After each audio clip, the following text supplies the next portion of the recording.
Bonsoir et bienvenue dans votre édition littorale Hauts-de-France. Ce soir, nous allons commencer par remonter le temps. Il y a près de 7 siècles, la guerre de Cent Ans bouleversait la côte d'Opale et la côte Picarde. L'un de ses épisodes les plus célèbres est la bataille qui s'est déroulée ici, à Azincourt.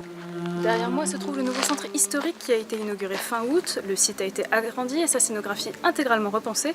On vous emmène le découvrir. C'est l'une des défaites majeures dans le conflit qui opposa la France à l'Angleterre. Le 25 octobre 1415, environ 1000 combattants français auraient trouvé la mort à Azincourt.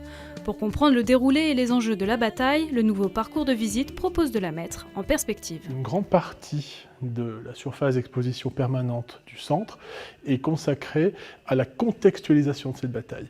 On vous présente une chronologie de la guerre de Cent Ans, mais aussi des thématiques, comme par exemple les croyances au Moyen-Âge, ou alors ce que l'on mange dans l'assiette du soldat, comment sont organisées les armées.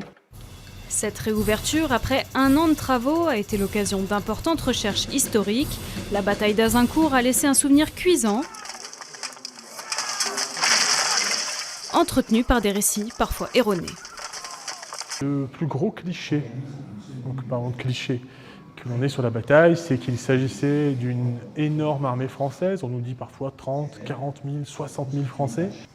En réalité, on est sur des chiffres bien plus bas. On est sur environ 12 000, 12 500 combattants français contre 9 000, 9 500 combattants anglais. Donc on peut voir que le ratio n'est pas du tout le même. À l'appui de ce propos renouvelé, des jeux, de la vidéo ou des bandes interactives. On a ici les caractéristiques techniques de l'arme qui apparaissent. Destinées à séduire un public familial ou scolaire. La part belle a été donnée donc, aux nouvelles technologies. Donc vous pourrez toucher, tester. Donc l'idée en fait est de pouvoir apprendre finalement sans en avoir l'impression. La direction espère que chaque année, jusqu'à 40 000 visiteurs pousseront les portes du centre. Leur ouverture au public est prévue pour la mi-septembre.